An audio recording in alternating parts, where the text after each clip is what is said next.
Welcome, everybody. Thank you so much for coming to Then and Now, the State of Sustainable Fashion. My name is Victoria Ma.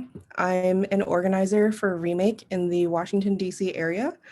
Um, to my right, although she's probably not on your right, but the one with the name Climate Classes DC, her name is Catherine Nelson. She is the executive director of Climate Classes DC. So Remake and DC are partnering today to bring you this event. Oh, and then Preston Kelly also works with Climate Classes, and he's helped bring to life this event as well. So I'm going to share a screen as we introduce our wonderful panelists. So yes, this is the event you're at. If you're not supposed to be attending this event, now is the time to quietly leave. So then and now, the state of sustainable fashion. First, we have Kenya Miles. See here for her Instagram. She is the owner, operator, and alchemist of Traveling Miles Studio. She's a fine artist and a textile artist, and she really centers her work around origins, so deriving from the earth itself. She is a lead farmer at the Baltimore Natural Dye Initiative, and is currently building Blue Light Junction, which we will have a GoFundMe for at the very end. And it will be Baltimore's first natural dye studio. So Kenya, if you would like to unmute right now just to say hello, that'd be great. Hi, everyone. Good evening. Thanks for joining us. Thank you. Next, we have Vicki Pass. She is a professor. She researches, writes, and educates, and she's a prolific writer. I encourage you to look her up online and you'll find a lot of her papers. She works in the field of visual culture. She focuses on fashion culture and history, particularly gender and race in the 20th century. And she has a particular focus as well on design. So Vicki, if you could unmute for us and say hello. Hi, welcome everybody. Thank you. And here we have Janice Wallace. So she is a co-founder of the DC Sustainable Fashion Collective, which some of you might find familiar in the DC area. She is a creative consultant and curator. She helps her clients rebuild their lives and reframe them on sustainability and ethical consumer habits, which gives them happiness. So she's a woman of many talents, and she also advocates for sustainable and ethical practices in many different industries, including food, and is here today to talk with us about her experiences. Hello, Janice. Hi, good evening, everyone. Wonderful. The format of this panel will be, please submit any questions you have for the panelists in the chat. And Catherine and the Climate Classes DC team will be looking at the chat, answering some questions where they can, and helping to steward those questions towards our panelists. Okay, so to all panelists, again, thank you for being here. So just to help set the tone of the discussion, we're examining today from a bird's eye view, because we can't cover all of it in one session, the most salient issues of fashion's past, its present, and towards the end of the discussion, a bit about its future. So to each of you, I wanted to ask, when you think of the history of fashion, what is the top thing that stands out to you the most? And go ahead and unmute if you would like to answer. Lack of awareness about how it impacts our environment and our future. Oh, thank you, Michelle. But this portion is to the panelists only.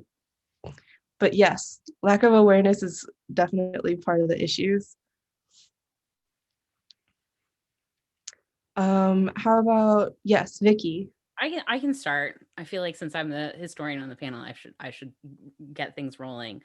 I think in terms of thinking about the topic that we're talking about this evening, sustainable fashion, that for me, the one of the most important things to think about and to remember is that the fashion industry, since its beginnings, has been an industry that has been wrought with unethical modes of production and unsustainable methods. So, the easiest way to think about this is that the beginnings of the ready-to-wear industry occur at the exact same time that we have the massive enslavement of Africans to grow cotton in the southern United States. And of course, also you can think about the production of cotton in India and its connection with colonization. So that proliferation of cheap labor, because it was enslaved labor, enabled the production of cheap cotton and helped to fuel both textile mills in the northern United States, but also in England, and helped to produce much larger amounts of textiles than had been produced before because of new technologies introduced through the Industrial Revolution. And that meant that clothing could be produced less expensively. And eventually that ready-to-wear clothing, as opposed to made-to-measure clothing, could also be produced. And I think also significantly, the Civil War is one of the events that helps to propel ready-made clothing, because the soldiers who fought in the Civil War produced a ready-made group of people who could be measured so that standardized sizes could be developed.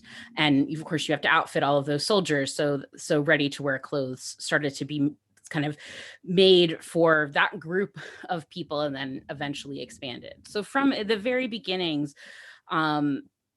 labor abuses have been part of the fashion industry, and also really intensive processes that are not good to the earth in many ways, including the production of cotton, different kinds of dyes, and chemical processes that were used. So I guess what I'm trying to say is that these problems are there from the beginning. They're not new problems. They've been there since the beginning. They've changed over time. The location of them may have changed over time, but the problems themselves, I think, are unfortunately very familiar ones. Thank you, Vicky. That's a wonderful introduction to the panel today, because yes, we want to be very conscious of where we come from. And on a personal note, I didn't know that the fashion industry was so intricately connected to the history of labor in our country until I was in college.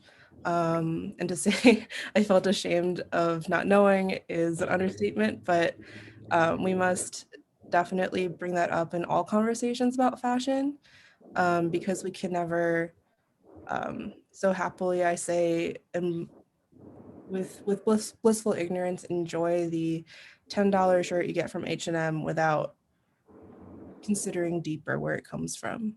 Thank I you so think much. that's something missing off of all the panels I've been on, where Vicky and I haven't been on a panel together, is that there isn't a historian. And I get frustrated because people think that this just happened when H&M and Zara came to our shores, and it's not true. This has been going on forever. So I'm so happy Vicky said that, and I want Vicky to say that in every room, be able to say that in every room possible, because the historical aspect of this is so important. This has been going on for years, and there are many, many, many culprits. It's not just what everybody's talking about, fast fashion. They're not the only culprits. They've been culprits long before they even came to the United States. So I'm so glad Vicky said that. Yes, thank you, Janice. Actually, that's a great segue into my next question is, since all of us have in some way, shape, or form engaged with the fashion industry, how do you panelists engage with the history of fashion and particularly its history of enslavement and colonization? How do you engage with it in your professional and personal lives? So I'll answer that, or I'll start.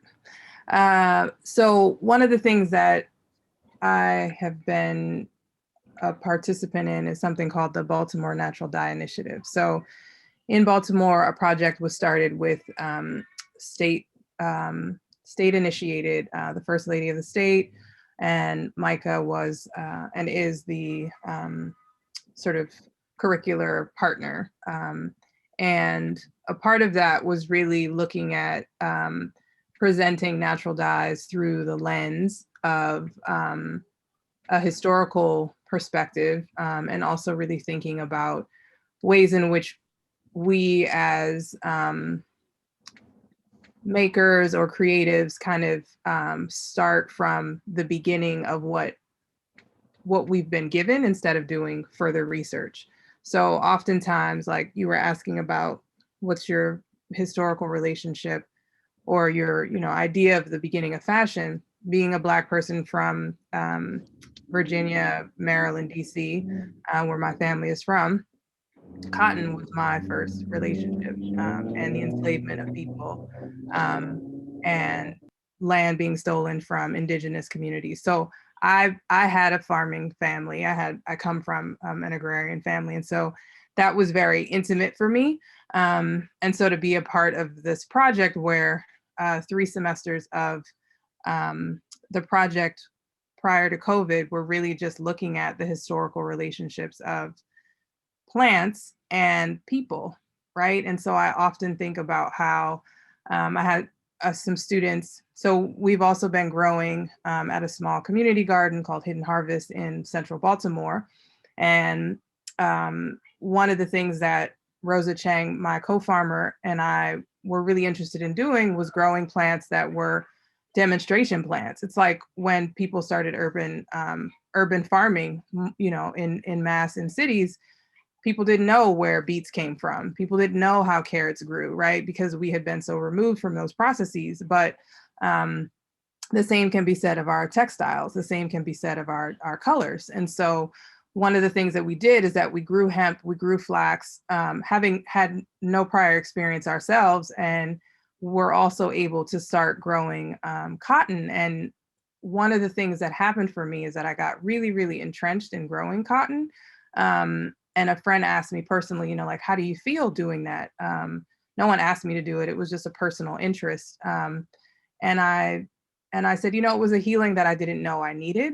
And one of the things that I came to understand when we had some students from the African Diaspora Alliance come and participate in a workshop was, one of the students asked me, like, how do you feel like you're growing this cotton? And I said, look at it, it's beautiful. And if you have ever watched a plant go through cycles, like, it's so humbling, and it's so deeply connecting. And I think one of the things that I said to the student was, like, it was also colonized, right? Like, this plant also has a stigma based on a historical wrong that was done to it. And so I think that we need to think about what we have done to our earth and what we have done to our planet to create these, like, stories that are really, we call things weeds, right? Like at the garden, we don't call things weeds. We call them plants we're not cultivating. We learn more. What is that? What is that plant? What is its name? What is the thing that it does to survive? What does it need?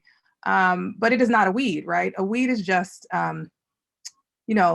I was saying this to a friend, like, why does my lack of information about your nature mean your destruction, right?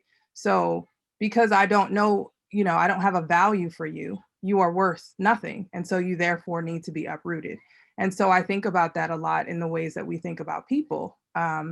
If we are already thinking about plants in a way that is, not anything that we're connected to, what does that mean for our relationships to our own species of people, right? So I think a lot of that is, for me, just thinking about these, like, connections of growing things and working in spaces where we can have these conversations, and we can demystify, and we can also decolonize very, very small nuances that we are constantly participating in, that we don't know we're perpetuating. Everything needs to be mulched, everything needs to be tidy. Like, I've had several people come into the garden and take things out because they were like, we were weeding. And I'm like, no, we tend here. And if you were tending, it would look differently because you wouldn't think you needed to remove something, right? And so those are the things that I think that we have to take the time, you know, to really like look, listen, and be present, as opposed to, you know, sort of continuing these perpetuations of colonialism.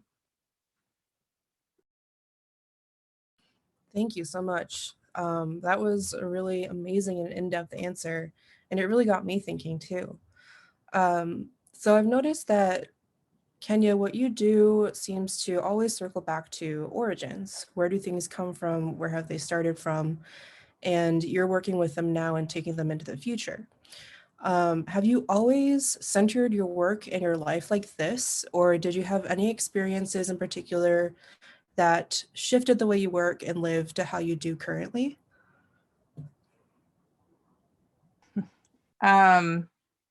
I think you just get older, you know, and all of the things that you're sort of um, walking around somehow converge on the same path at some point in your life. You know, for me, surely, um, I have always been led by an intuition. And even if I had no idea what that thing was meant to do, many years ago, I lived in Mexico and learned to weave rugs and came back to the States. And people said, like, what are you going to do now with your rug weaving, you know? And I was like, nothing.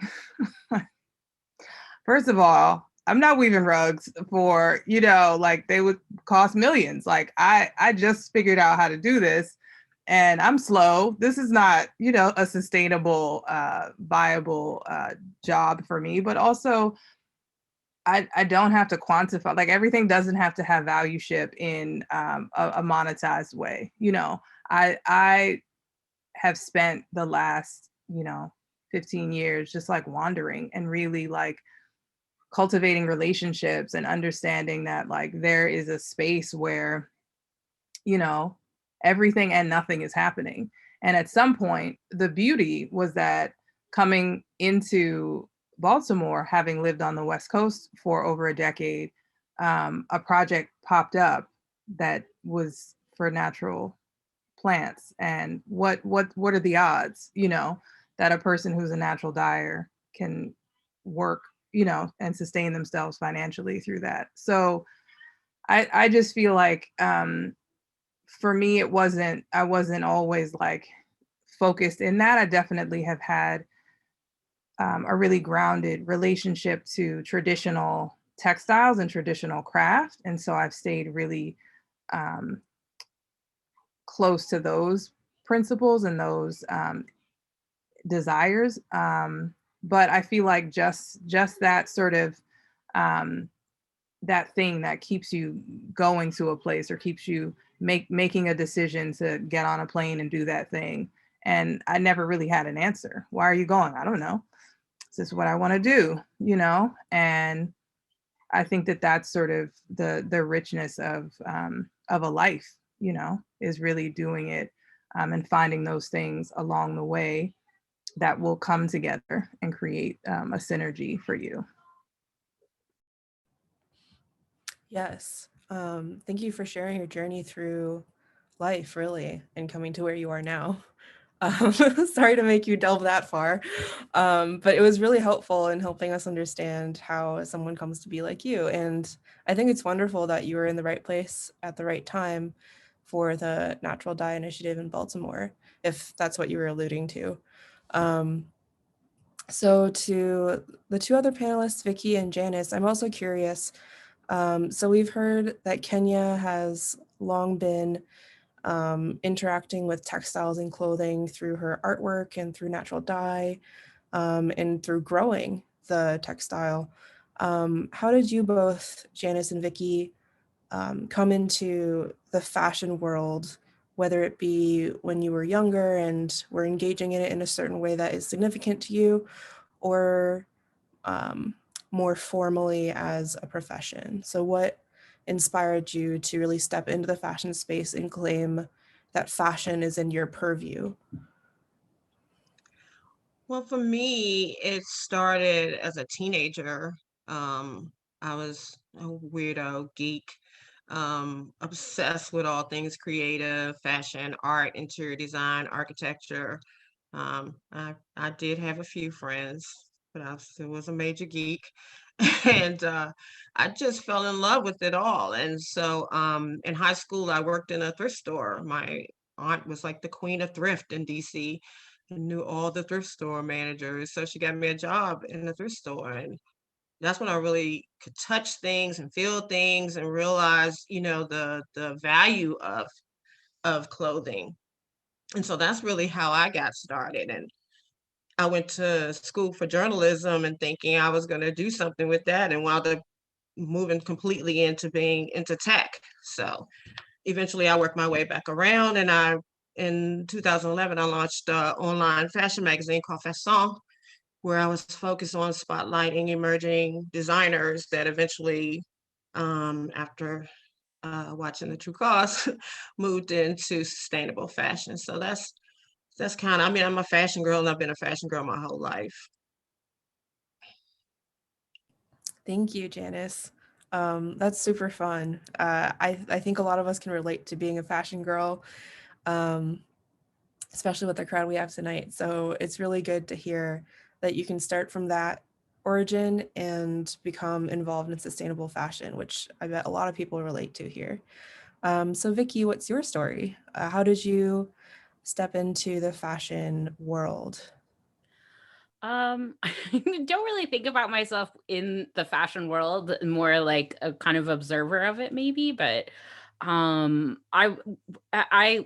like Janice, I identify with being like a geek growing up, and I was always really interested in history.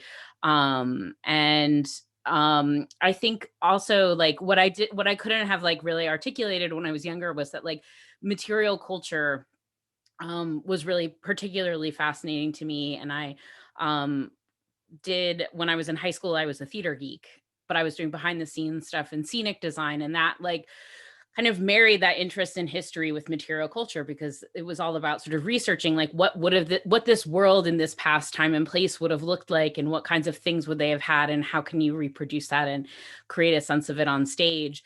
And I slowly realized, I started out college thinking I was going to go into scenic design, and for lots of reasons, including an incredibly toxically sexist environment that I encountered in the scene shop when I was in college.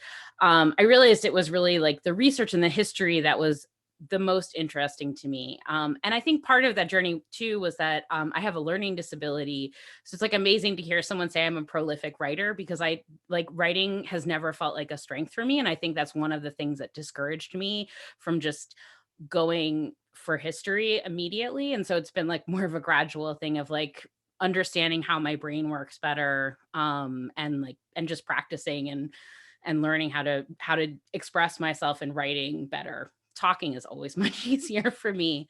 But I think I had a bunch of classes that I took along the way that just like really opened up my brain. And I realized that like, I was in the art history department, and like, that was like an established field of study. But I took this American studies class and I wrote a paper on Madonna's Like a Virgin. And like, that was a song that was like such a big part of my childhood. And I was looking at like old magazines. I was like in the Boston Public Library looking at old issues of 17, and like that was the archive. And I just realized like, oh, like you can take this culture seriously. You can take this culture that was part of like my teen years seriously, and it's important and it's worth studying. And I think that really started to shift my interest into thinking about how we can think about the way that culture expresses itself in these areas like fashion that are often thought of as frivolous and not important. But there's so much there to kind of unpack and explore. So yeah, so it's kind of a roundabout journey, but I think when I look at it, I really like how Kenya was describing that, like, you sort of, there's like an intuitive path that you go on, and then like you sort of look back on it and you're like, oh, I was kind of like always winding my way to this place, and all of these threads kind of connect. So I think I definitely have found that in my own, like when I look back on where I've been and I think about where I am, like, oh, it didn't seem like it was leading anywhere, but it really was. That's particularly encouraging to hear, especially since a lot of us are quarantined at home during a pandemic and feeling like we're going nowhere. So I'm holding on to hope that what you said, I'm going to manifest what you said. Someday it'll make sense when I look back on my life. So going back to Kenya, you mentioned before an initiative in Baltimore. Could you talk a bit more about that? I believe it was the Blue Light Initiative you were alluding to. So could you explain what it is? And also, I will help you introduce the GoFundMe. Oh yeah, so from the Baltimore Natural Dye Initiative, which was the 18-month pilot project where we grew indigo and marigolds, black-eyed Susans at Parks and People Foundation under the state-funded project. Myself, Sun English, and Rosa Chang were a part of that, along with Laura Connolly supervising. Moving into sort of the end of the project in the fall of 2019, I sort of had this divine intervention. Again, I feel like all of these things are just there for you when it's your time, when it's the time for the thing. And so while we were working, my son and I actually, one evening at Hidden Harvest, someone came and said, oh, the space, the studio next to it, it was an old auto body shop, and the landlord was fixing it up. And he's, the person who had been working on it said, oh, you should go in. I had never met this person before. I was like, okay, cool. And then later I went home and I was like, wait a minute, do we need a studio? And so I talked to Rosa about it the following, I think it was a Wednesday. We were working Wednesdays and Saturdays at that time. So Saturday came and I said, oh, Rosa, this funny thing happened. This guy came and said, the studio space is available. And she said, oh, really? And she said, well, who owns it? I don't know. And so my son and I were standing there and somebody drove up, and then we watched him walk in. We're like, oh, okay. We just knocked on the door, like, hi. We were just over there gardening. We're just interested in, seeing the studio. And so we had a long conversation, and synergistically, the landlord had been interested. His wife is from Guadalajara. And so she had been interested in turning the lot that we were actually gardening on into also something that was a garden space. And so, if you have a space that's an empty lot next to you and you own the building, you can buy the lot for $5,000. That's a Baltimore rule.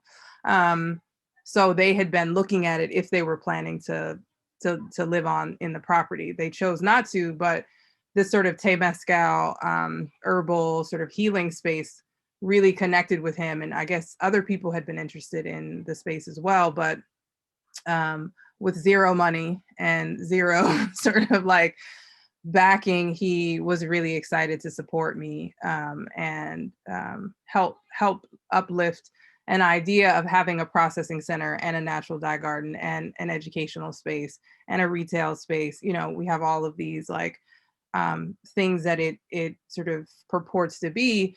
At this point, I'm really looking at, with COVID, the gift of COVID, right? Because there are silver linings amongst so much darkness. And trust me, I'm not always in the silver lining space, but the silver lining to this was to be able to really step back and say, we have this studio space. We're already not making any money, right? We already don't have workshops in person. We can't, offer designers space to showcase work that we're sort of collaborating with. So why not just make it about the 10 blocks that we're in? And so we just had the community come out and do dye days and participate in different engagements. And some of the students came to me to also add a Baltimore free fridge to the exterior of the building. And that has been a really, really wonderful thing, especially in this climate, but just in general, right? There's a space where you can come and you can feel supported. We were really working to have the garden, and we continue to work to have the garden to be a respite for people And I remember early on, people would come, be like, I'm gonna help, you know, but it was COVID and people hadn't seen each other, right? People hadn't seen anybody. And so folks would come and be on their way to a protest, be on their way back from a protest, you know, having been in their house for, you know, a week, not seeing anyone. And I was like, you don't have to do anything. This is what you came to do. You just want to sit, you want to relax, you want to commune, you want to laugh, like that's fine. So Blue Light Junction is the space that was built out of the sort of relationships from the Baltimore Natural Diet Initiative and taking it into a future space of hopefully a cooperative space where people can, who are interested in botanical and healing and medicinal and dyeing can come together and sort of work in that space to utilize and express those passions. Wonderful, thank you. I'm super happy for you that the community has become a source of support, hope, and also reciprocal help. That's so important nowadays. And just hearing you say like this space is for you, just don't worry about it, this is where it's meant to be, is also really comforting from afar, because a lot of the times we need to remember to take that time to let ourselves rest and be well. So COVID-19 has undoubtedly impacted all of us and changed the way we do things, just as Kenya just explained for their activities. Vicky and Janice, how has the pandemic impacted your areas of professional focus? Well, it's been difficult actually, just for my professional life, and then with the collective. We really worked really hard last year we have a conference every September, and we worked really hard to put the conference on last year, and it just didn't happen. It was very, very difficult. It was very sad and disappointing. And so I, it just, I don't know, it's taken some getting used to. Um, and it's also very hard to work with customers over Zoom, clients over Zoom, like that, what I'm doing, you have to be there. So it's been really difficult. It has allowed me to take a moment away from, you know, things I was doing before, because I was previously a graphic and web designer, and to be able to shift. So it gave me the time to start to work on the shift, because initially I was doing something else. And so starting Eat, Wear, Nest, so it was good for that. COVID gave me the time to shift and start Eat, Wear, Nest. But it's been a little frustrating for me, honestly. I'm very jealous of Kenya. Oh, listen, I'm broke. I ain't got no money. But what am I gonna do? You know. Seriously, I'm jealous though. I don't care. I'm still jealous. Thank you, Janice. I'm sorry that it's so hard, though. We will, by the way, everybody who's listening today, on the last slide, which we'll leave up during the question answer portion, we will have relevant links in social media. So please do be sure to give everyone a follow. And the fundraiser for Kenya Miles's Blue Light Junction will also be included as a GoFundMe link. So definitely stay tuned for that and screenshot that at the very end, so you know how to follow people. Sorry to interrupt the flow. I just needed to make sure that people knew that that was coming. So Vicky, how has COVID-19 impacted your areas of professional focus? Well, I'm just here, and I'm just like a little floating head for my students. Which is hard. It's really hard. There are many days when I just like really hate it. I hate it a lot. I miss my students. Like they're so great, and like even on Zoom they're great, but like it's not the same. It's not the same as when we're all in the same space together. I can't, like, I took students to, since many of you all are local, the Maryland Historical Society, which is in Baltimore, has an incredible fashion collection that not many people know about, that has all sorts of amazing things in it. And they launched the first exhibition of it, which I think is about to come down sometime next month. But like I got to take students into the archive, and we were, getting to look at things instead of just like my slides. And so yeah, there's so many sort of things that are lost in working this way. But it has been a really interesting moment though, because when the pandemic first happened, I had this like strange impulse, which is very strange for me, where I was like, I want to write something about like how the pandemic is influencing fashion and how we dress. Like I wanted to think about that. And that was like a rare moment where I was like, I want to write about this, not just I want to think about this. And what I was interested in thinking about was, like this is such a moment of trauma and crisis. And those kinds of moments historically have really shifted and changed how we dress. I think there's been a lot of speculation about what this moment will do. Will it just mean that like we're wearing sweatpants 24/7? Like, like what will it look like? Or lots of people saying like, well, the Roaring 20s came after World War I and the pandemic of 1918. So maybe it's going to be the Roaring 20s again. All these different speculations. But I was sort of interested in like looking back at moments of crisis and like what actually happened. And in lots of cases, like clothing did get more casual in those moments. Women were able to transgress gender boundaries in significant ways. So after both world wars, created more space for women to do crazy things like wear trousers.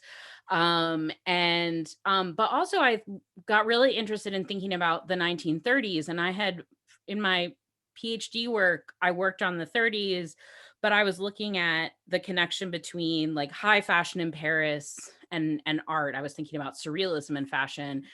And I hadn't thought a whole lot about how like just regular people dressed. And so I started reading more about that. And what's really fascinating about the Depression years is just the like resourcefulness that was just a part, even before that, of everyday people's lives. So just one example of that is flour sacks and feed grain sacks, which were made out of cotton.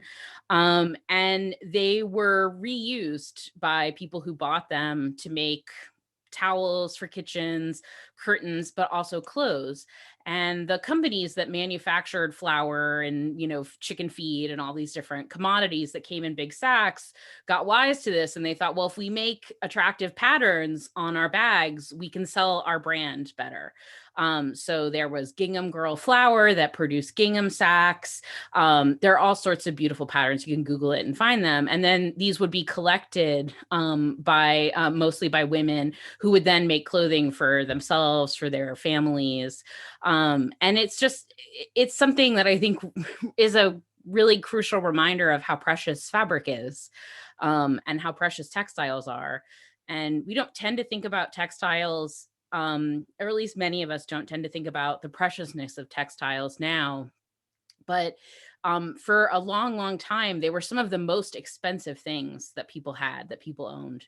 And they were cared for in a very different way than we sometimes care for them now. And also the skills of knowing how to sew, how to make how to work with a pattern, how to put a garment together, how to fit it.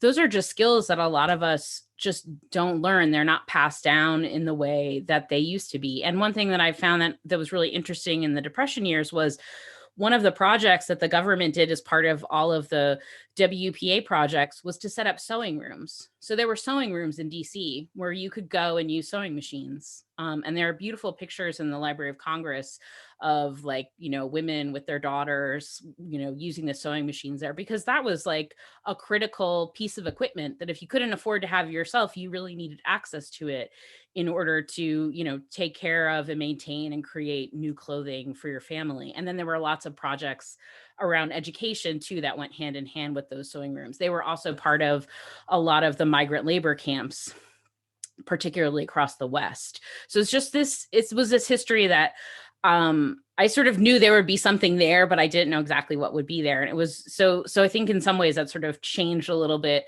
just a sort of shift in where my research attention has been focused, and sort of thinking about, looking back to that moment, how might that inform this one? And I just noticed with people that I know, who are home sewers, I think a lot of people who are home sewers are like really embracing that space of whatever corner of their home, with the sewing machine, that sort of studio that they've set up. And so I think it'll be really interesting to see how that'll affect and impact the landscape in the next couple of decades. I could give you a brief break to take a drink of water, or I could follow up on that question. What would you like to do? Would you like to drink some water right now? No, follow up. Go ahead. Okay. Thank you. I know that was a long answer, so I wanted to give you a break in case you needed it. So you've just alluded to some aspects of history, for example, the 30s that you brought up, that seem to be informing how you're framing the current pandemic. Correct me if I'm wrong. Mm-hmm. So based on the historical events you brought up, how do you think some things in fashion will change, either just for now, or do you see them being long term?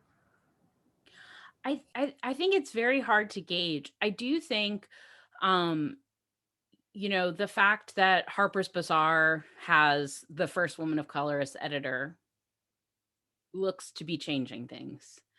I think, a magazine like Vogue with Anna Wintour is pretty intractable. I think that magazine is unlikely to really change, but I think it could be made obsolete. That feels like sacrilege to say, but I hope it will be made obsolete. And I think that I think that there are a lot of new voices in the fashion industry that are, attentive to the changes that are happening in the world around them, and are not just sort of pretending like the rest of the world doesn't exist and, all that people want are pretty party dresses. And so I think there are some incredible designers like, Pyre Moss and Kirby Jean Renman. And, I think there's a tremendous amount of energy in certain corners of the fashion industry now. I'm also sort of curious. See, I happened to read an interview last night with Tom Ford. And there had been this sort of moment when the pandemic hit where a whole bunch of the sort of like, Tom Ford is the president of the CFDA, which is one of the sort of kind of industry, like American fashion industry, like organization. And he, and that organization had made some strides to diversify its board and to bring in new voices. And they had also talked about slowing down the fashion cycle, because one of the things that's happened is there's like not just 2 shows a year anymore. There's like 8 shows a year. It's just this huge number of shows. And in this interview that he just did for the New York Times, he said, well, we've trained the consumer and that's what the consumer wants now. Mm-hmm. And I don't know if I buy that. I mean, I think, sometimes I think you talk to people in fashion and, their idea of the consumer is like a tiny, tiny fraction of people who buy clothes. Their idea of the consumer is like the 1%, or I don't know, maybe it's a 10%. I don't know. Whoever buys Tom, like I don't buy Tom Ford. First of all, I don't wear a straight size. So Tom Ford doesn't make my size, even if I could afford it. Right. So like there's like this notion of the fashion consumer. And then I think there's most of the rest of us who I don't think need 8 shows a year. Like, so I think that makes me really skeptical as to whether changes will actually begin to happen in the fashion industry. And I think also begs the question, like, does it matter? Does it matter if changes happen at the top, or is it more important that there are, designers who are, not the big names that you see in fashion magazines, but that create viable businesses that can keep themselves afloat, that are paying attention to labor politics, that are paying attention to sustainable practices, that, are inclusive of all different kinds of voices and all different kinds of bodies in, the clothing they make.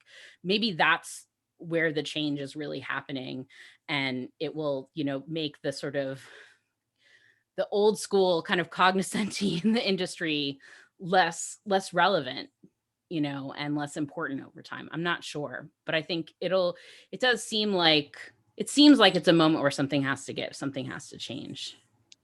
Yes. I want to piggyback off of what Vicky was saying, because I saw that on Instagram. I saw his interview with Vanessa Friedman, and he made me furious. And I absolutely adore him, but he made me really angry because he had said that he had been talking with the British Fashion Council, and they were in agreement that they were going to go to 2 shows a year. And I was like, yay. And then he turned around and said, oh, but my business manager said that that's not good for his bank account, basically, is what he said. And if I could have thrown something at him, I would have, because I was really furious after he said that, because in one breath, he's supposed to be about sustainability. And then in the next breath, you're talking about your bottom line. So what a hypocrite. You know what I mean? So I was really angry that day at him for that foolishness. And all I can say is the same thing you said, Vicky, is like, really, are we really thinking things are going to change? And the thing is that's important is that the larger companies have to change. The reason why this is an issue is it's also an economic issue, and we're not talking about that enough. This is an economic issue. The average Joe can't afford, like you said, Tom Ford's clothes. So if they don't chip in to start to help out with all of these problems, designers who are just like emerging designers, they're not going to be able to continue to afford to pay for anything. And starting up is very expensive. It's not, everybody's saying, oh, use organic cotton. Really? That it's like 1%. The cotton being used is organic, and we need the larger companies to pay their fair share to bring that price down and make it a viable plant. So they have to do their part. Or this is never going to change. It's never going to change. Absolutely. I saw that Catherine put a question that we had prepared ahead of time as a follow-up to that. But before I jump to that, I just had a quick clarification question from the chat back to Vicky. Why did you say that you hope Vogue would be obsolete soon? There's someone asking why, and I think you were going into that towards the end of the last time you spoke, but if you could clarify that for us, please. Yeah, sure. I think that Vogue has this, like, there's this sort of perception that they have like this like enormous power in the fashion industry, which they do. Like they wield a certain amount of power. The designers that get written about in Vogue have a visibility, right? Like, and I think that the problem with Vogue is that Andre Leon Talley said this very eloquently. He said Anna Wintour is a colonial dame. And she is. Like, she's an older white woman who has not really reckoned with the role that, Vogue has played historically in perpetuating ideas of white supremacy, and, perpetuated in sort of what the fashion industry is. And so I think that, whenever I see, like, for instance, the cover with Kamala Harris on it, which, I don't want to get into like the controversy of that, but, Vogue hired, I can't think of the photographer's name. Maybe somebody can remember the name and put it in his name and put it in the chat. But he's a photographer who photographed Beyonce for their cover, very young African-American photographer. So, like, yes, they're hiring some new talent, they're bringing in some new people, but it always just sort of feels like window dressing there. It doesn't feel like it essentially shifts the magazine. And when I look at other magazines, like believe it or not, Mary Claire, and what Harper's is starting to do, I think I see more change there happening. That's really reflecting what's actually happening in the fashion world, and not just that sort of like upper echelon of elite fashion, which, you know, most of us are not going to really consume and be a part of. Yes, Tyler Mitchell, thank you so much. Thank Yeah, you. that's That's his the name. photographer's name. Yeah. And British Vogue, Edward Inningful Yes, is doing an amazing absolutely. job at British Vogue, and so much so that that publication is the leading money maker. He turned that publication around on subscriptions and financially, and while American Vogue is still struggling, their subscriptions were up. So yeah, I don't know why Condé Nast doesn't see that, you know, some changes need to be made. Yeah, and I mean, I think this is another sort of, there's another sort of way in which you can think about this as tied in with sustainability too, because, you know, as publications are becoming digital, and like just the, like if you think about the money that is spent, as well as the carbon that is emitted in, you know, transporting fashion editors to go see these shows, all of the set dressing, and all of the work that is entailed in putting together these, you know, giant shows that are really about like Instagram. And they're, you know, a lot of them are about selling perfume, because like those perfume and cosmetics tend to be the most profitable areas of like a designer like Tom Ford, not to pick on Ford, but like, you know, that's the profitable area of his company, I would bet. It's not his fashion.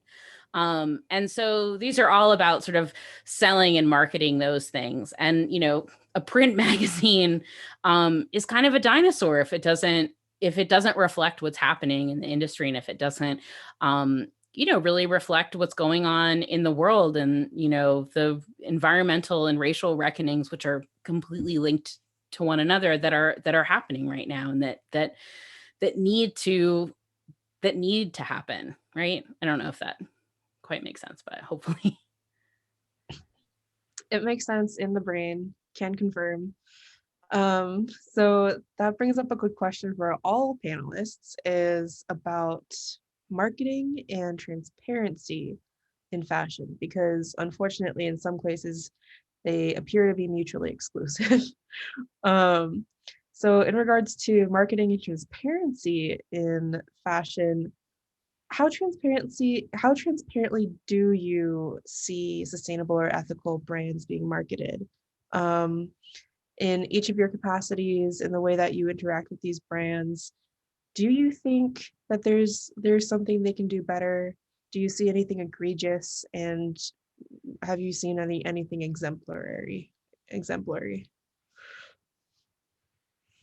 I'll go because I'm the least fashion of our panelists. So I just want to sort of chime in with like, one of the interesting aspects of thinking about sustainability is that we're sort of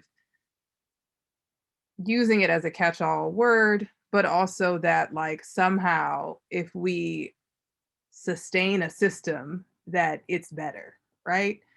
But the truth is, we're just perpetuating the same ills in different ways.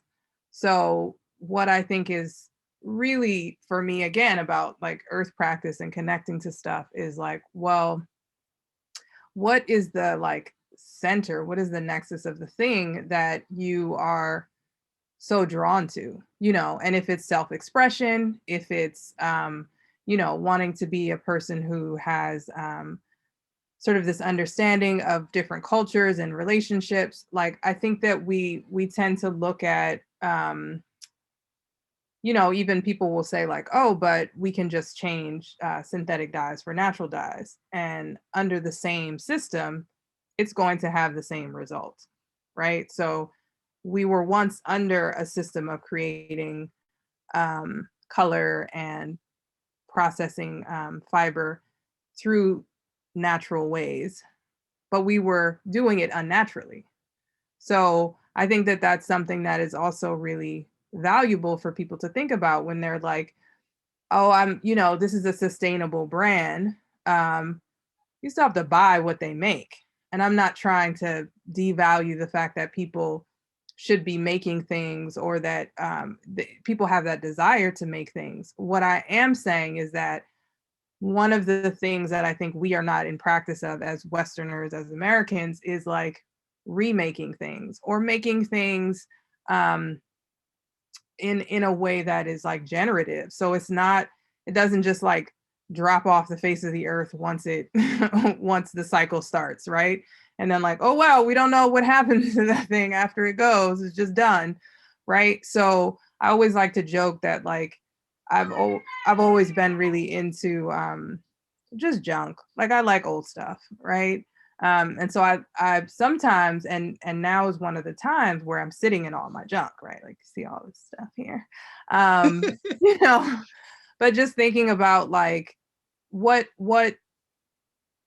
connection do I have to this thing? And if I feel disconnected from it, am I just like the stop before the garbage? Right? Am I just like a holding place? And so really, I think thinking about like the sustainability of something, like what is it sustaining? What is it holding us up to do? And for me, I'm just thinking about wanting to have the things that I have in my home and in my life be of a reflection of a life that, you know, fills me in certain ways, right? And so, you know, my son and I talk about that a lot. He's a 5-year-old who has different, you know, different ethics from his, you know, separate households of family. And we do have things, but also like you have what you need, you know. And I think that that's also something we can really think about is like, do I have what I need? And if there are people who don't have things that they need, how can we support them in having those things? You know, that to me is more sustainable than the idea of like, you know, saying that you're using zero carbon or, you know, but you're still making a bunch of stuff and you're still underpaying your people and you're still, you know, and also like maybe those people want to do something better with their lives too. Like maybe they don't just want to be in the field working to do certain things, right? So I think that it's like finding a way that we all have a good quality of life, you know, that we all get to be creative, that we all get to be inspired in our daily lives, not just like getting by and, you know, maintaining. So that's my spiel about, I probably didn't cover the topic at all, but I'll let you all go. You did. And you also opened up some other avenues of questioning. But before we get to those, I do want to hear from Vicky and Janice as a follow-up to the previous question of the marketing question of transparency and marketing. I see Janice shaking your head. Because this whole thing bugs me. Go off. Like over the last, like things have shifted a lot over the last 5 years, and from when I came into it, and sustainability sort of meant something. I mean, it was initially eco, such and such, whatever came after that, and that's pretty much what the term that was being used for the longest time, and then it morphed into sustainability. But when you look at things in 2021 for consumers, they don't even know what that means. What does sustainability means? It doesn't mean anything. Like jumping back onto what Kenya's saying, it doesn't mean anything to their everyday lives. So how do we even talk to them? You know, and I think that because I'm going to tell you, this is the reason why the word sustainability bugs me. And even though it's on everything on my website, it's so ridiculous. It just, it's made me over the last couple of weeks rethink my whole life. I was watching John Oliver talk about Tyson's food on Sunday, which made me furious. And I actually went to Tyson. He showed a clip of Tyson's sustainability report. And all I could think of is, how could Tyson's crappy food have a sustainability report? Like, that was the most absurd 3 words that I'd ever heard of in my life, as they are abusing their workers. So, we have to find terminology that consumers can relate to. And I think this circularity and being circular is a little bit better, that people can understand, what being circular means, and can relate to somewhat to that better than sustainability. But we have to figure out a better way how to talk to consumers. And from my perspective, the reason why I'm doing what I'm doing is because I think it has to start at home. I say that every time I speak. Sustainability starts at home. If you're not doing what Kenya's talking about, surrounding yourself with things that mean something to you, that you love, wearing things that you love, having things in your closet that you love. If those things aren't in your home, I don't know how any marketing is going to connect to a consumer that doesn't feel that way in their own home. I just don't see it. It's not that much marketing in the world. And then add on the fact that we have two things. We have an influencer marketing that's going on, where because such and such has it on, you should wear that, which is outrageous to me. And so that whole thing is going on. And then add in the fact that marketing agencies are hiring behavioral therapists, behavioral scientists, and psychologists to work with them now, so they can figure out how to get you to buy something based on how your brain works for crap you absolutely don't need. So how do you fight that? How do you turn off your TV? That's the only thing I can say.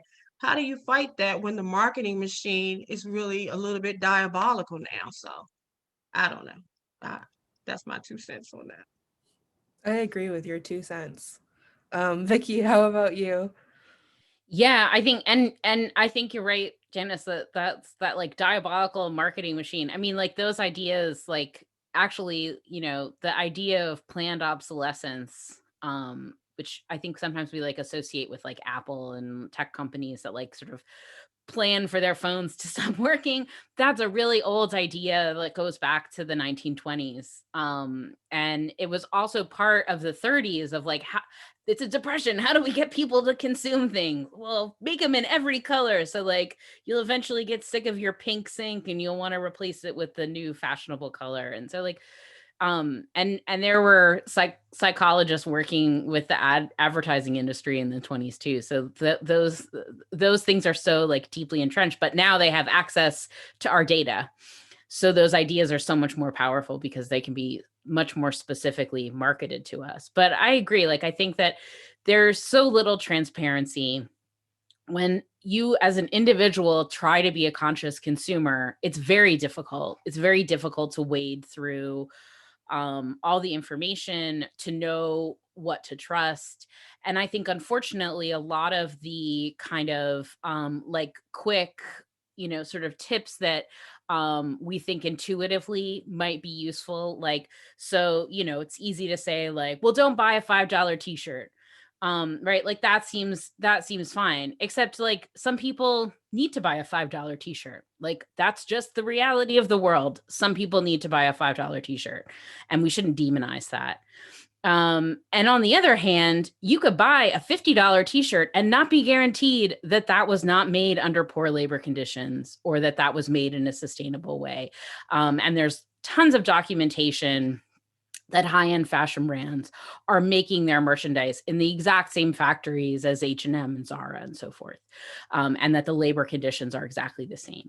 The other rule of thumb that people used to use, buy made in America, right? It feeds into nationalism, patriotism, all that nonsense. And also like, well, we have labor laws here, so no, look at what's happening in California with the ways in which garment workers in Los Angeles are being treated at any time, but especially right now at COVID, where they're some of the most at-risk workers. And you can go and check out the LA garment workers Instagram if you want to know more. I'm sure a lot of you all are already well aware of that. But I mean, those little sorts of rules of thumb are just not relevant because, there is not a kind of pervasive culture here. So I think for an individual consumer, it's very difficult to know how to consciously consume if that's what you'd want to do. And I think in many ways, the best we can do is what Janice and Kenya are saying, which is to buy things that you intend to keep around and take care of them. You know, and that's probably like the best that you can do in this landscape. Absolutely. I'm going to start lifting up questions that we have had from chat. When I get to your question, I'll ask you if you want to unmute and ask it yourself. And if I don't hear anything from you, I'm going to read it for you, just so you know. So I'm scrolling up, and Elizabeth Crowther had asked, how do you feel, to the panelists, how do you feel about clothing drop-off bins in the district?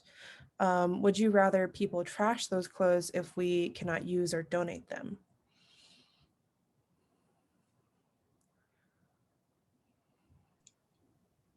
Did somebody say trash? That they should go in the trash? Somebody said Nothing trash. ever should go in the trash. No textile, never in the trash. There has to be something that can be done. There's some type of something. Okay. Kenya, I saw you unmuted. What are your ideas on that something? Oh, what are my ideas? We all Well, have I think ideas. I think it's interesting because I got connected with the planning department here about a year ago through actually a relationship at Micah, and there's a plastic bag ban happening in Baltimore, and so I started, joining this committee and talking about like what can we do, because like we're not going to be able to have bags, and I was like, okay, I lived in California when this happened, guys. It's okay, we'll make it through, it'll be fine. But one of the things that I was really trying to get people to understand is like, we're all in this room sitting here, and while most people have a certain level of um, economics, that we're essentially having conversations about people who are not in this room, right? So we want to like make bags for poor people because poor people need bags. And I'm like, no, they don't. Like we don't. People don't need more stuff. What we need to do, and one of the ideas through that relationship was really thinking about like, I'm a big person of like intergenerational experiences. And so one of the people was sort of offering like, we could have elders kind of support, because I was like, what's going to happen is we're just going to have a bunch of totes. There's just going to be a bunch of crappy totes that are coming from someplace that are $6, and we're going to have a competition, and we're going to be like, ban the bags in Baltimore, and then we're going to have a bunch of crappy bags, right? And where are those bags going to go? So can we make bags, that are already out of things that exist, things that cannot be upcycled, because that is also, recycled. Like some of those terms, we just attach ourselves to them, but they're not actually true. And so thinking about like having an intergenerational space where, as Vicky said, these sort of practices that were inherent in our communities, with elders, with aunties, with whomever coming and bringing in the skill for sewing and doing that kind of thing, like having kids in the neighborhood sort of be in central spaces, whether that's a community center or an elderly space, and really working on like making their own bags out of stuff that's around. Like learn how very young to be creative with the things that you have that are around. Like you don't have to go to the store every time you need a new pencil. You don't have to buy a new piece of fabric because you're making a new quilt, right?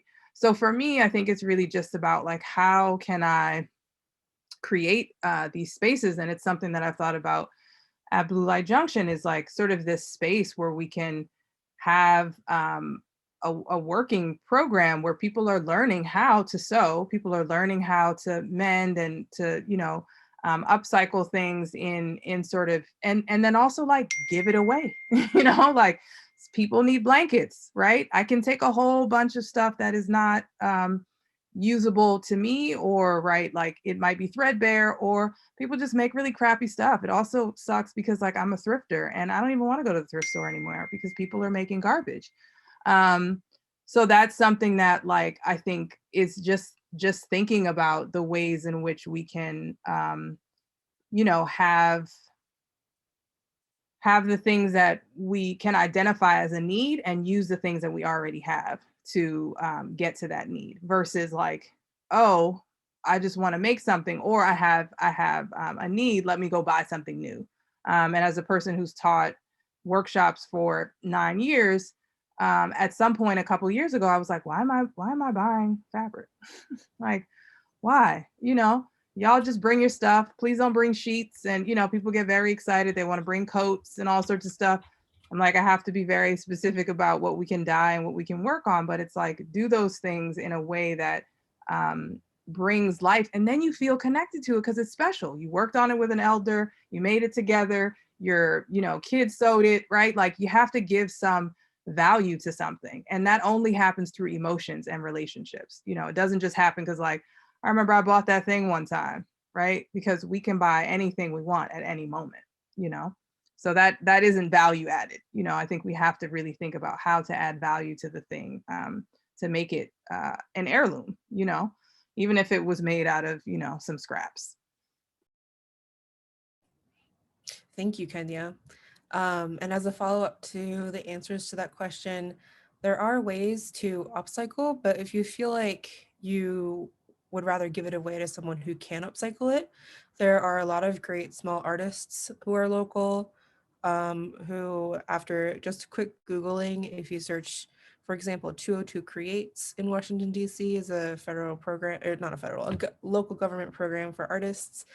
You will definitely come across people in need of your textiles, because what our panelists have said today in reframing our thoughts on consumption and reframing our thoughts on our possessions is really important. Rather than waste, it's an opportunity to continue the life cycle of the thing.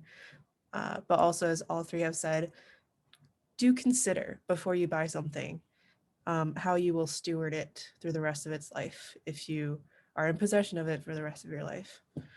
So thank you for that. The next question that I see from chat is from, wow, there's a lot. Let me scroll all the way back. Okay, so from Emma Hickey. What do you panelists think about the movement to try to push President Biden to appoint a fashion czar? What do you think would be the responsibilities for the czar? I'm a little opposed to it. Because it makes the assumption that this is just happening in the fashion industry. And I focus on fashion and food, and these same atrocities are happening in the food industry. I just feel like there should be a czar that focuses on being in charge of these industries in this country, and then having people underneath him to focus on, or her, sorry, to focus on each one of these individually, and then it comes all up to one big umbrella, because it's not just the fashion industry. It's almost all the major industries in this country. There's just abuse going on and nobody's talking about it. And everybody thinks this is all just happening in Asia, and that's not true. It's happening here. In a bunch of our industries, your food is probably being picked by people who are being abused. And like I said, John Oliver, just if you didn't see John Oliver this Sunday, check it out, because he talked about what's going on in the meat packing industry and how they work so close together that they all got COVID. And there were managers betting on whether or not how many of them got COVID. So they're absurd. So we need somebody to be in charge of, I don't know, whatever we're production. You know what I mean? Whatever we're producing in this country, there's a czar in charge of that. And then, you know, people underneath him to be just like the government set up. There's a transportation department. There's a treasury department. There's somebody over food, supposedly. And, you know, over each of these industries, there needs to be somebody to pay attention to this, because it's a domestic abuse situation going on across many, many industries, not just the fashion industry. So we can't just say, oh, there should be a fashion czar and this person should, We need a whole new, the whole system needs to be revamped.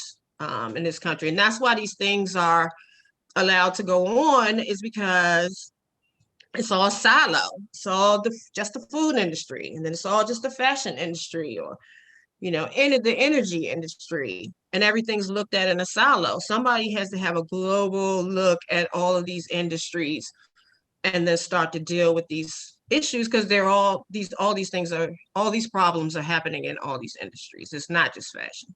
That's just my little. Yeah, and I was just going to add, I think like that's such an important point, because I think one of the things that I observe in the ways that the conversation around sustainable fashion happens is this way in which it's fed by misogyny, because fashion is something that's associated with women, which is bullshit, because we all wear clothes, no matter our gender or gender expression. But fashion is trivialized because it's associated with women, and women are often framed in these conversations as these cultural dupes who like are foolishly fooled by marketers into buying the newest fashion trends and buying 10,000 shirts they never intend to wear more than once, right? Like that's a lot of the way that this is talked about. If you watch any of the kind of popular documentaries about this, and you look, you'll be like, wait, where are the men? Where are the men who buy, big packages of socks from Walmart? Like whatever they're buying, like it doesn't matter. Like we're all complicit in this in one way or another, or we're all engaged in the system. We're all entangled in the system is maybe a better way to put it. And so I think like rather than a fashion czar, perhaps a czar we don't currently have is a waste czar. We don't seem to have somebody who thinks about waste. And that seems to be something that could be created. And then maybe the people who are in charge of labor and in charge of, OSHA and all of these groups could just do better at their jobs. And, perhaps that would help. Yeah, I was gonna add a care czar, like the Care Bear, like someone who cares or who gives a fuck. Like that's what we need. We need that czar. Right. That's who that could be. The empathy czar. That would be great. We all need a lot of empathy in this trying times. Thank you for your answers to that question. So we have about 11 minutes left, so I think we have time for maybe 2 or 3 more off of the chat. And if we don't get to you today, the last slide, as I mentioned before, will have their Instagram accounts and their personal websites if they offered them. So you can definitely communicate with them through those venues if your question does not get asked today. And that spiel was just a cover for me to look for the next question, and I have found it. So the question is from Drimmel Shah. So there's a large push happening in the fashion industry to digitize the value chain to increase transparency. How can this shift to digital keep the garment worker at the center of the conversation? Do any panelists have thoughts on digitizing the value chain and how it keeps the garment worker centered in the conversation, whether you think it does or not?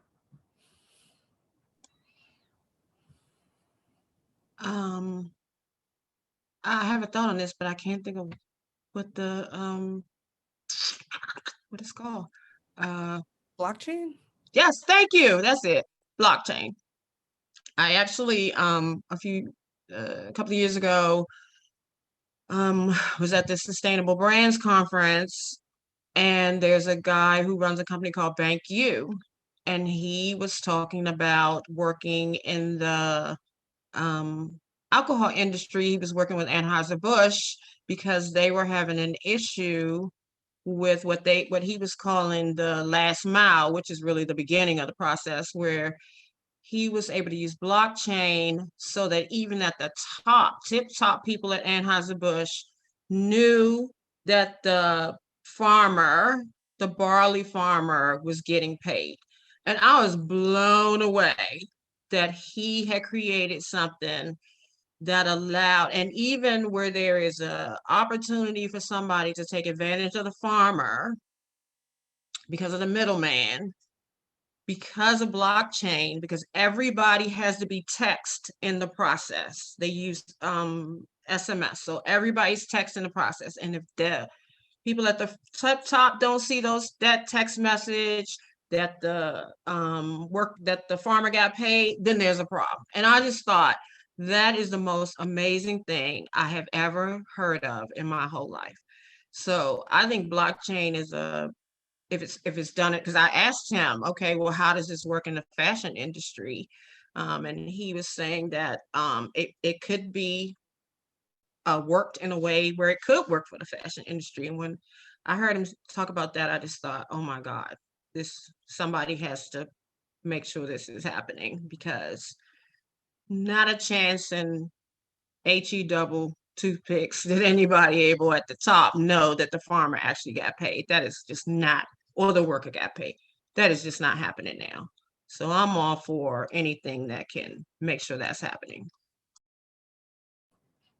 Absolutely. That's a really interesting and exciting technology that I've heard a lot of my finance friends talk about, but not a lot in the fashion industry. But as you pointed out earlier, fashion is very interdisciplinary, but at the same time, it's very siloed. For example, all three of our panelists today work across industries, or what we thought of as traditional industries. Intersecting creative with academia, with history, with art and making and growing for natural dyes, as well as consulting and lifestyle changes. So just in the people we have on the panel today, we see that it's very important for us to reframe the way we think of fashion as something that spans quote unquote disciplines, is globally impacting, as well as very not transparent still.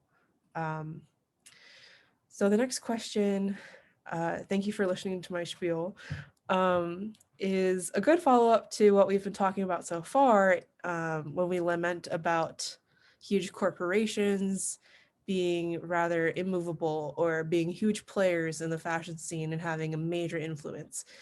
What do you think? This is from Catherine to everybody. So climate classes, Catherine, what do you think will be the push that will make companies change their practices?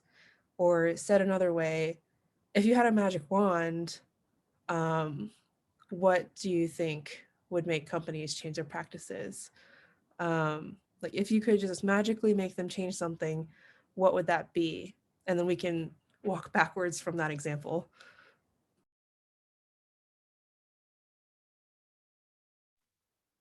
I was sort of thinking about the sort of empathy czar, and again the idea of like, why do people care, right? They care because they can relate to something, right? Because that's what empathy at its core is. Like, I can relate to somehow your suffering, your burdens, your pains. And so I think that a lot of it is that while people like to share stories of hardships and hard times, even folks who are, let's say, for instance, and I am completely in no camp, when you look at people like Jay-Z, who have all of this influence and who have gone through a great deal of challenges in his own life, at this point he don't remember what none of that feels like, and I think that what we have to do, in a way, it's like we almost like, we need a buddy, like we need a buddy of a different sex. We need a buddy of a different class. We need a buddy of a different, we have to connect to one another in a way that we can empathize. Like, no one's going to change anything. People don't just stand up and say, give me less, make me uncomfortable, that's why conversations around equity and boundaries are really challenging, because people don't want to be uncomfortable. And I said this in a podcast a while ago, like in the context of thinking about what white people deal with versus people of color. And it's like, be uncomfortable. I've been uncomfortable my whole life, and people have been uncomfortable for 400 plus years being here. Beyond that, we think about Indigenous folks. So I think that those are the things that we have to really be pushing for other people to be connecting to those things of empathy, you know, to connect to like, how can I feel something so that I can make a shift? Because you're not otherwise going to shift anything. You're just gonna do what is working for you, you know? And we all do that in our own ways, you know, and we're not people at the very top. But, you know, often I'll think like, you know, that makes me feel really uncomfortable. I really don't want to do that. Why? You know, what is my fear about? What is my, you know, what do I feel like is in jeopardy? And then I really just have to look at like, oh, I don't want to be uncomfortable. You know, I don't want to do something I don't like. I don't want to be someplace that might not feel good to me. And that is beyond a like safety thing. That's just about like pushing myself to hear somebody else. And so I don't, you know, it's like I don't have an answer, but I just feel like those are the ways that we have to like come into some humility and into some empathy so that things will change, so that someone will say, oh, you know what, this person deserves something, you know. And I don't mean like touring, you know, poor countries, like that's bullshit too, you know. It's really about personalizing and having personal relationships that will help to shift those things. Absolutely. I think that's an excellent reminder as we near the close of this amazing panel, that at the root of it all, we need to empathize person to person. Like in Drimmel's question, he asked about garment workers, and I see that Tanya Peck also has asked about garment workers, which I can ask as the very last question just in a second. I had a thought, and my thought was, what was my thought? It was, remember, person to person empathy is very important, because everything that happens in the fashion industry is actually not automated, which is kind of like an urban myth that we just kind of assume as we grow up is, oh, this t-shirt's so cheap, it must be machine made. Actually, no, a huge portion of clothing is still passes through artists' hands. And I say they're artists because garment work is definitely skilled work and criminally underpaid. So as I asked the last question, I'm aware it's 8:30, so if anybody needs to go, please do. I'm going to share a screen so that you see a slide of everybody's social and websites. So please screenshot this for your records. And also, before you leave the event today, make sure to screenshot portions of the chat that you find interesting. I did see a couple people uplift their own personal projects, which we all really appreciate and sound like great opportunities. But if you're interested in those things, please definitely screenshot for your own records before you leave today. So the last question we're going to wrap up with, and thank you for everybody's patience, we're over time, is from Tanya Peck. What is your take on when brands say they need to continue to produce at the level they are producing because they are creating jobs for garment workers? So what is your opinion, panelists, when brands start saying that what they do is actually indeed for garment workers? I think what you were talking about just a moment ago, Victoria, is an important connection with this, which is that the work of making garments has changed hardly at all since the introduction of the sewing machine in the middle of the 19th century. So the process of making garments, sewing them together, is pretty much unchanged since that time, which I think is one of the reasons it's an industry has been for such a long time rife with labor abuses. And that's often been part of the rhetoric too about the kind of perception of an economic value of like a sweatshop model. The idea that garment work is like good work for people who are immigrants. So if you think about in the early history of the garment district in New York, the lion's share of garment workers were Jewish immigrants, and they were Italian immigrants, mostly young women who didn't speak English. And that was a job they could do because they already knew how to sew. And it was a job you could show someone what you were doing. You didn't need a command of the language. So it's often like talked about as this like good job that it offers a sort of step up, that, you know, building sweatshops is this sort of like toehold for entrepreneurship. And that's also been part of the rhetoric in developing countries as to how, you know, this is still sort of like seen as part of a certain kind of economic development model. And I'm not an expert in economics, so I'm gonna like stop there. But you could read about that if you wanted to.